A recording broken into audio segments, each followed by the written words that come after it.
చూస్ country delight, live better. ఇప్పుడే country delight యాప్ని download చేసుకోండి. అందరికి నమస్కారం. నేను Swarupa Potlapalli. Welcome to Suman TV. Jani master మీద ఆరోపణలతో వార్తల్లోకి వచ్చిన కొరియోగ్రాఫర్ సృష్టి వర్మ బిగ్ బాస్ సీజన్ 9 లోకి ఎంట్రీ ఇవ్వడంతో అందరి ఫోకస్ ఆమె మీదే నిలిచింది. సృష్టి వర్మ మిగతా కంటెస్టెంట్స్ తో ఎలా ఉంటుంది, టాస్క్లు ఎలా ఆడుతుంది, ప్రేక్షకులను ఎలా ఆకట్టుకుంటుంది అనేది ఇంట్రెస్టింగ్ గా మారింది. అయితే అందరి అంచనాలను తలకిందులు చేస్తూ ఒక వారం రోజుల్లోనే ఫస్ట్ వీక్ లోనే ఆమె ఎలిమినేట్ అయ్యింది. అయితే ఆమె ఎలిమినేషన్ వెనక జానీ మాస్టర్ ఫ్యాన్స్ ఉన్నారని ఓ పొలిటికల్ పార్టీ కూడా చక్రం తిప్పిందనేది ఇప్పుడు హాట్ టాపిక్ గా మారింది. ప్రస్తుతం నాతో పాటు ఉన్నారు కొరియోగ్రాఫర్ కస్తూరి గారు. ఆవిడతో మాట్లాడదాం. నమస్తే కస్తూరి గారు. నమస్తే అండి. సృష్టి వర్మ మీ తోటి కొరియోగ్రాఫర్, మీరందరూ కూడా కలిసి పనిచేశారు. సృష్టి బిగ్ బాస్ లోకి ఎంట్రీ ఇవ్వడం మీద, అలాగే ఎలిమినేషన్ మీద మీ అభిప్రాయం ఏంటి? ఫస్ట్ ముఖ్యంగా దీని గురించి మాట్లాడుకోవాలి అంటే, మీరు ఇందాక ఏదో చెప్పారు, మాస్టర్ విషయం కానీ అంతకుముందు జరిగిన సందర్భాలు కానీ ఇవన్నీ పక్కన పెట్టేస్తే అవి మనకి అవసరం లేదు. ఎందుకంటే నిజంగా ఆయనకి అంత సపోర్ట్ ఉండుంటే విషయం ఇంతవరకు వచ్చి ఉండేది కాదు. సో అది విషయం పక్కన పెట్టేద్దాం. జస్ట్ నేను ఒక ప్రేక్షకురాలిగా మాట్లాడతాను. ఆ షోలో అమ్మాయి సృష్టి ఉండొచ్చు, ఆ ప్లేస్లో ఇంకెవరైనా ఇంకొక మాస్టర్ ఉండొచ్చు. ఇంతకుముందుకు యానీ కూడా చేసింది మా కొరియోగ్రాఫర్ దాంట్లో, యానీ అమ్మాయి కూడా వెళ్ళింది అనమాట మాస్టర్.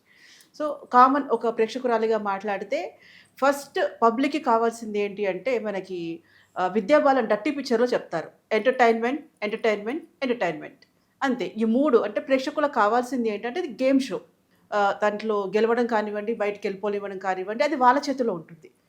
ఎవరైతే కంటెస్టెంట్స్ ఉన్నారో అది పూర్తిగా వాళ్ళ చేతిలోనే ఉంటుంది. అంటే ఇప్పుడు గెలిస్తేనేమో వాళ్ళ పర్ఫార్మెన్స్ అన్నట్టు, ఓడితేనేమో ఇంకొకరిది తప్పు అన్నట్టుగా మాట్లాడుకోకూడదు. యాక్చువల్లీ గేమ్ని గేమ్ షో లాగానే చూద్దాం.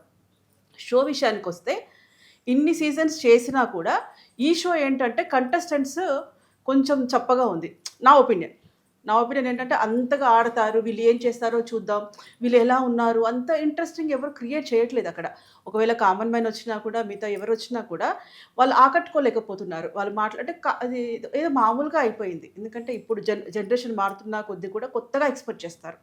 ఎవరైనా సరే ఎంటర్టైన్మెంట్ కావాలి అనుకుని కూర్చున్నప్పుడు, షోలో చూసినప్పుడు కొత్తగా ఎవరు చేస్తున్నారు పర్ఫార్మెన్స్ కానివ్వండి. అదొక డ్యాన్స్ షోలో అనిపించింది నాకు. మొన్నటి వరకు వెళ్తే ఏదో చూశాను అంటే, అలా చూసిన దాన్ని బట్టి అయితే ఏదో డ్యాన్స్ 1 2 3 4 చెప్పుకోవడాలు, గుడ్డు పోయిందని చెప్పడాలు, అరటిపండు, యాపిల్, ఇవన్నీ ఏంటంటే చీప్, అంటే కొంచెం వినడానికి కొంచెం ఎలాగో ఉందన్నమాట. షోలాగా అనిపించట్లేదు. అదేదో సంతలాగా, కూరగాయల మార్కెట్ లాగా కొట్టేసుకోవడాలు, ఇట్లా కాకుండా ఏదైనా కొత్తగా డిజైన్ చేస్తే, నా ఒక ఆడియన్స్ లాగా నేను మాట్లాడడం ఏంటంటే కొత్తగా ఉండాలి. ఆల్రెడీ అన్ని షోస్ వస్తున్నాయి, హిందీలో కూడా ఉంది బిగ్ బాస్.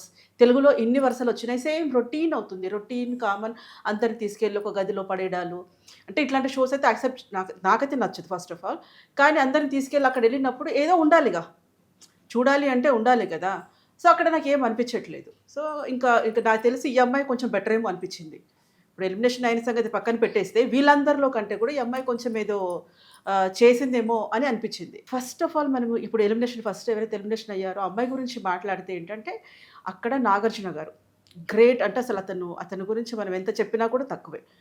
అంత పెద్ద వ్యక్తి ముందు కొన్ని సందర్భాలలో స్టార్టింగ్ ఇంట్రడక్షన్ అనుకుంటాను, సినిమా ఇండస్ట్రీలో అన్నీ అబ్జర్వ్ చేస్తారు. ప్రతి ఒక్కటి ఎంత ఎదిగినా ఒదిగుండాలి. ఉంటే తప్పితే ఇండస్ట్రీలో నెగ్గలేరు. ప్రతి ఒక్కరు ఎదురుగా మాట్లాడతారు, వెనక వెళ్ళిన తర్వాత ఆలోచిస్తారు ఎవరికి పొగరుంది, ఎవరికి ఏమీ లేదు. ఒకటి ఆడవాళ్ళ గురించి చెప్తూ ఇలా చిటికెళ్ళేసి మాట్లాడడం నేను గమనించాను. అంటే నా ఒపీనియన్, అంత పెద్ద వ్యక్తి ముందు అలా పర్ఫామ్ చేసి చెప్పాల్సిన అంత లేదేమో అనిపించింది నాగార్జున గారు. అంటే ఆ ప్లేస్లో అంత పెద్ద వ్యక్తితోని చిటికలేసి మాట్లాడడం ఒకటి. మిగతా వాళ్ళంతా కంటెస్టెంట్స్ కూడా కాలు మీద కాలేసుకొని కూర్చుంటారు. అతన్ని ముందు మీరు కూర్చొని, ఈ మధ్య ఫ్యాషన్ అయిపోయింది, ఒక 10 మంది గుర్తిస్తున్నారు అనగానే లేనిపోయిందంతా ఒక అహంకారం వస్తుంది అనమాట. ఒక చిన్న సామెత, బియ్యం ఒడ్లు వచ్చినప్పుడు ఏమైందంటే అన్నీ కొట్టేసిన తర్వాత కొన్ని మిగులుతాయి. దాంట్లో కొంతమంది ఏం చేస్తారంటే, ఇంతకుముందుకు పరిగలు అంటారు వాటిని, అవి ఏరుకోవడానికి వెళ్ళే వాళ్ళకి ఒక రాజు చూశాడంట. రాజు చూసి అరే ఈ అమ్మాయి ఇది బాగుంది అని పెళ్లి చేసుకున్నాడు. ఒక 6 months తర్వాత అదే పల్లెటూరు అడవిలోకి వెళ్ళారు. అయితే అక్కడ చింతకాయలు చూసి అడిగిందంట, ఈ వంకటింకర కాయలేంటి రాజా అని చెప్పి అడిగిందంట. సో పరిగలేరుకునే పాపని పల్లకిలో కూర్చోబెడితే వంకటింకర కాయలేంటి ఓనా రాజా అని అడిగిందట. సో మనకి కూడా ఏంటంటే కొంచెం పేరు రాగానే, కొంచెం అది రాగానే, నాట్ ఓన్లీ ఒక అమ్మాయి గురించి అనట్లేదు, షోస్ కానివ్వండి, బయట కానివ్వండి, ఏదన్నా ఆట కోసం వెళ్ళినప్పుడు ఆటనే ఆడాలి. పబ్లిక్కి ఎవరు ఎంటర్టైన్ చేయగలిగితేనే వాళ్ళు విన్ అవుతారు. అది నా ఒపీనియన్. కస్తూరి గారు మొత్తం ఫస్ట్ వీక్ లో 5 ఎలిమినేషన్ లో ఉన్నారు. తనూజ గౌడకి హైయెస్ట్ ఓట్స్ వచ్చాయి, అలాగే సృష్టికి లీస్ట్ ఓట్లు వచ్చాయి. అంటే ఈమె మీద కోపంతో అందరూ వెళ్ళి వేరే వేరే వాళ్ళకి సపోర్ట్ చేశారు, అందువల్లే సృష్టికి రాలేదు ఓట్లు అని. ముఖ్యంగా ఈమెను సపోర్ట్ చేయని వాళ్ళలో జానీ మాస్టర్ ఫ్యాన్స్ కావచ్చు, ఒక పొలిటికల్ పార్టీ కార్యకర్తలు కూడా ఉన్నారు అని అంటున్నారు. అంటే ఇంతకుముందు జానీ మాస్టర్ మీద ఆరోపణలు వచ్చినప్పుడు కూడా మీరందరూ ఆయన్నే సపోర్ట్ చేశారు.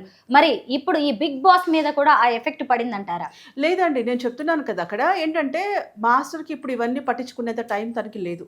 తను నిజంగా చాలా బిజీగా ఉన్నారు. నిజంగా పొలిటికల్ పార్టీ తనకి సపోర్ట్ చేయాలి అనుకుంటే ఆ టైంలో చేసి ఉండేది. అదే అంటున్నాను, గేమ్ లాగా చూడాలి. ఎందుకంటే ఇక్కడ నేను దాపరికం ఏం లేదు. మీరు ఫస్ట్ నుంచి అబ్జర్వ్ చేస్తే కూడా షోస్ వచ్చిన తర్వాత ఒక యాటిట్యూడ్ అనేది ఉంటుంది. నేనే కామన్గా ఉన్నాను, ఓటేయాలి అంటే ఏం చూడాలి, అంటే మిగతా వాళ్ళ దగ్గర ఏం చూసారు అని చెప్పేసి అన్న క్వశ్చన్స్ కూడా మీరు వేయొచ్చు. ఆ విషయానికి వస్తే నిజంగానే కొద్దిగా గొప్ప ఈ అమ్మాయి బాగా ఆడిందేమో అని నా ఒపీనియన్. సో యాటిట్యూడ్ వల్ల అయ్యి ఉండొచ్చు. ఇంకా వాళ్ళు ఓటింగ్ అనేది ఇంకా ప్రజలకే వదిలేస్తాం. వాళ్ళు నేను చూసిన దృష్టితో వాళ్ళు చూడరు కదా. ఇప్పుడు నాకు ఒకటి నచ్చుతుంది, ఇంకొకటి నచ్చకపోవచ్చు. సో పబ్లిక్ ఒపీనియన్ని నేను ఓన్ చేసుకొని నేను చెప్పలేను. సో నా వరకు అయితే ఓకే, బెస్ట్, బాగానే ఆడింది అమ్మాయి. కస్తూరి గారు, ఇంతకీ జానీ మాస్టర్ ఎలా ఉన్నారు? ఆయన ఏమేం ప్రాజెక్ట్స్ చేస్తున్నారు?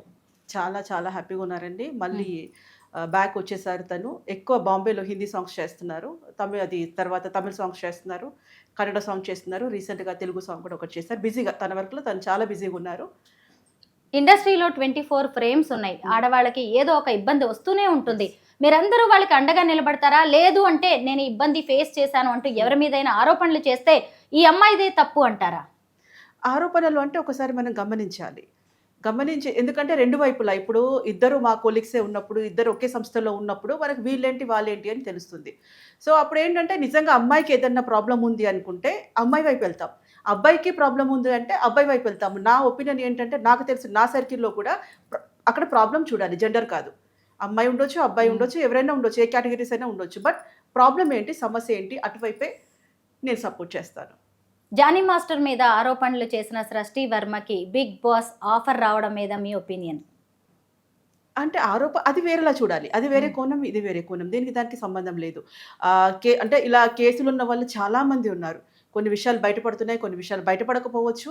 ఇలా ఇబ్బందులు ఎదుర్కొనే వాళ్ళు ఏంటంటే తన వర్క్లో తను బిజీగా ఉన్నారు. ఈ అమ్మాయికి సాంగ్స్ వస్తున్నాయి, ఈ అమ్మాయి కూడా బిజీగానే ఉంది. సో ఇట్లా ఎంకరేజ్ చేయడం అయితే చాలా హ్యాపీ. అంటే ఇంకా మహిళలు ఇంకా కొంచెం ముందుకు వస్తారు ఇలాంటి ప్రోగ్రామ్స్ వల్ల. బిగ్ బాస్ లోకి ఈసారి సెలబ్రిటీస్ కి మాత్రమే కాదు, కామన్ పీపుల్ కి కూడా అవకాశం ఇచ్చారు. ఎలా అనిపిస్తుంది? బెస్ట్ పరిణామమే. కాకపోతే ఏంటంటే కొంచెం నోటీస్ అయ్యి ఉంటే, పబ్లిక్లోకి తెలిసి ఉండుంటే వీళ్ళు ఏం చేస్తారో అని ఇంట్రెస్ట్ పెరుగుతుంది ప్రోగ్రామ్ మీద. ఇప్పుడు ఏంటంటే ఆల్మోస్ట్ చాలామంది నాకు దాంట్లో తెలియదు అనమాట. ఎవరు అంటే వాళ్ళు ఎలా చేస్తారు, ఆల్రెడీ ఇంతకుముందుకు గంగవ్వ అలాంటి వాళ్ళు వచ్చారు. సో వాళ్ళకి మనకు తెలుస్తుంది వీళ్ళు ఎలా ఉంటారు, వీళ్ళంతా ఎలా ఉంటారు అని. కొంచెం ఈ గేమ్ ఎలా ఆడతారు వాళ్ళు కొంచెం తెలిసి పరిచయం ఉన్న వాళ్ళైతే బాగుంటుంది. ఎందుకంటే రాను కామెడీ షో లాగా అయిపోతుంది. కొన్ని ఇవి చూస్తే మనకి ఇన్స్టాలో కొన్ని రీల్స్ చూస్తుంటే ముగ్గురు లేడీస్ కూర్చొని మాట్లాడి, నేను ఈసారి నన్ను బిగ్ బాస్ పంపించండి అని ఆవిడ అడుగుతుంది. సో అక్కడ కంటెంట్ ఏం లేదు, రాను అది ఏదో పెద్ద కామెడీ షో లాగా అయిపోతుంది.